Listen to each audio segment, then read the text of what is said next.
배움의 교회 새벽 묵상에 오신 여러분을 주님의 이름으로 환영합니다. 오늘 함께 묵상할 말씀은 창세기 35장 1절부터 7절 말씀입니다. 하나님이 야곱에게 말씀하셨다. 어서 베델로 올라가 거기에서 살아라. 내가 너의 형 에서 앞에서 피해 도망칠 때에 너에게 나타난 그 하나님께 제단을 쌓아서 바쳐라.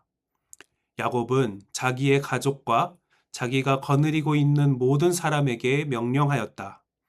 너희가 가지고 있는 이방 신상들을 다 버려라. 몸을 깨끗이 씻고 옷을 갈아입어라. 이제 우리는 이곳을 떠나서 베델로 올라간다. 거기에서 나는 내가 고생할 때에 나의 간구를 들어주시고 내가 가는 길 어디에서나 나와 함께 다니면서 보살펴 주신 그 하나님께 제단을 쌓아서 바치고자 한다. 그들은 자기들이 가지고 있는 모든 이방 신상과 귀에 걸고 있는 귀고리를 야곱에게 가져왔다. 야곱은 그것들을 세겜 근처 상수리 나무 밑에 묻었다. 그런 다음에 그들은 길을 떠났다. 하나님이 사방에 있는 모든 성읍 사람을 두려워 떨게 하셨으므로 아무도 야곱의 아들들을 추격하지 못하였다. 야곱과 그가 거느린 모든 사람이 가나안 땅 루스 곧 베델에 이르렀다.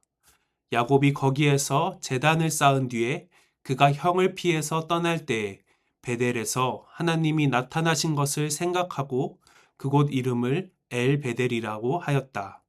아멘. 오늘 말씀의 사건이 있기 20년 전 야곱은 형의 분노를 피해 도망가던 중에 길가에서 돌베개를 베고 잠을 자다가 하나님을 만났습니다. 그때 야곱은 하나님이 나를 평안히 돌아오게 하시면 하나님을 만난 이곳에서 하나님께 제사를 드리겠다고 서원합니다. 그러면서 그곳의 이름을 하나님의 집이라는 뜻으로 베델이라고 불렀습니다. 그리고 하나님은 야곱의 기도를 들어주셨습니다. 삼촌 라반의 집에서 가정을 이루었고 또 큰 재산을 갖게 하셨습니다. 아버지의 집으로 돌아와서 형 에서와도 화해했습니다. 하나님이 야곱의 기도를 다 들어주셨으니 그는 서원대로 베델로 갔어야 합니다. 그런데 야곱은 숫곳이라는 곳에 머물다가 세겜이라는 땅으로 옮겨서 그 땅을 돈을 지불하여 샀습니다. 성경은 야곱이 세겜에서 하나님께 감사의 제사를 드렸다고 말합니다. 이 감사의 제사가 경건해 보이지만 정확히 보자면 야곱은 하나님과의 약속을 지키지 않았습니다. 땅을 샀다는 것은 그곳에 정착하려 했다는 것입니다. 그에게 있어 베델의 서원은 잊혀졌거나 혹은 나중의 일로 여겨진 것 같습니다. 사실 세겜은 비옥한 땅이었고 당시 교통의 요지였습니다. 많은 가족과 가축이 있었던 야곱이 보기에 세겜은 아주 살기 좋은 땅이었을 것입니다. 그러나 베델은 해발 900m가 넘는 험한 돌산입니다.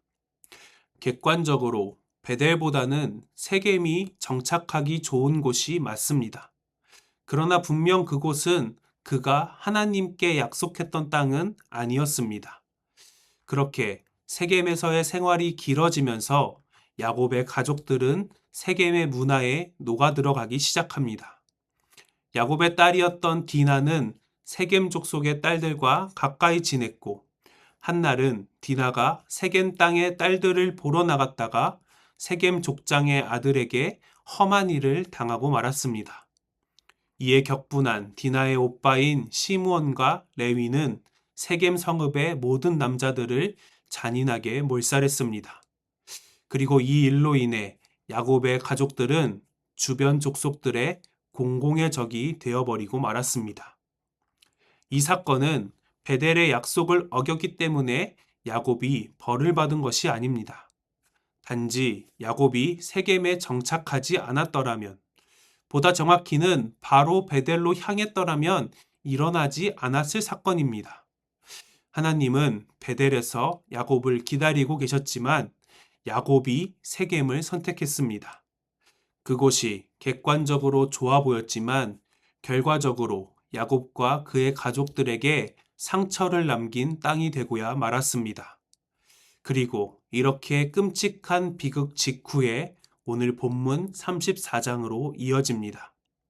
상처 입고 또 위기 속에 처한 야곱의 가족 앞에 하나님이 나타나셔서 베델로 올라가라고 말씀하십니다. 여기서 올라가다라는 표현은 단지 해발 고도가 높기 때문에 사용된 것이 아닙니다. 우리말에서도 도시로 올라간다라고 표현하듯 성경에서는 하나님의 방향대로 향하는 것을 올라간다라고 표현하고 있습니다. 하나님은 야곱을 부르시면서 네가 너의 형 에서 앞에서 피해 도망칠 때에 너에게 나타난 그 하나님이라고 자신을 소개하십니다. 야곱의 인생이 가장 비참했을 때 그때 찾아간 하나님을 기억하라는 것입니다. 그리고 야곱은 하나님의 말씀에 즉각 반응합니다. 2절에서 야곱은 이방 신상들을 다 버려라, 몸을 깨끗이 씻고 옷을 갈아입어라 라고 말합니다. 버려라, 씻어라, 갈아입어라 라는 동사가 나열되고 있습니다. 계속해서 말씀드리듯 창세기에서 동사가 나열된다는 것은 상황이 아주 긴박하게 돌아갔음을 표현하는 것입니다. 그리고 그들은 이방 신상과 귀고리 등을 가져와서 상수리 나무 아래에 묻었습니다. 당시 귀고리는 이방의 문화였습니다. 그렇게 그들은 이방의 삶을 세겜 땅에 묻어두었습니다. 입술의 반성이 아닌 행동으로 삶을 돌이킨 것입니다. 그리고 하나님은 야곱이 베델로 돌아오는 그 길을 직접 지키시고 보호해 주셨습니다. 마침내 베델에 도착한 야곱은 그곳에 제단을 쌓고 하나님께 제사를 드립니다. 그리고 그곳의 이름을 엘 베델이라고 새롭게 부릅니다. 베델은 하나님의 집이라는 뜻입니다. 야곱은 20년 전 그 장소를 기억하기 위해 그곳의 이름을 베델이라고 불렀습니다. 그러나 이제 야곱의 고백이 달라졌습니다. 엘 베델은 베델의 하나님이라는 뜻입니다. 다시 말해 장소가 아니라 하나님을 기억하는 것입니다. 이렇게 베델에서 야곱을 만나주셨던 하나님은 20년 동안 그의 삶을 지켜주셨습니다. 3절에서 야곱의 고백처럼 그가 어딜 가든지 함께 해주셨습니다. 그리고 시간이 흘러 그곳에서 하나님은 다시 야곱에게 찬양받으셨습니다. 이렇게 하나님은 그의 자녀에게 하신 약속을 반드시 이루시는 분이십니다. 그리고 그의 자녀에게 찬양받으시는 분이십니다. 우리는 가끔 하나님의 부르심을 미루고 싶어 하거나 또 어떨 때는 그것이 제약처럼 느껴지기도 합니다. 그러나 하나님은 하나님의 약속을 끝까지 이루시는 분이시며 우리에게 가장 선한 방법으로 일하는 분이십니다. 이 아침 말씀을 나누며 기도하는 모든 이들에게는 하나님을 만났던 베델의 순간들이 있을 것입니다. 우리가 그곳에서 만나주신 하나님을 기억하기 원합니다. 세겜은 객관적으로 좋아 보이는 곳이었지만 하나님은 객관적으로 좋음이 아닌 약속을 기억하여 베델에서 기다리셨습니다. 우리도 객관적인 기준, 또 나의 기준, 세상의 기준이 아니라 하나님의 약속을 기준으로 살아가기 원합니다. 우리에게 신실하게 일하시는 하나님을 바라보며 그가 하신 일을 통해 우리에게 찬양받으실 하나님과 동행하시는 오늘 하루가 되시기를 소망합니다. 말씀을 기억하며 함께 기도하겠습니다. 사랑의 하나님 감사합니다.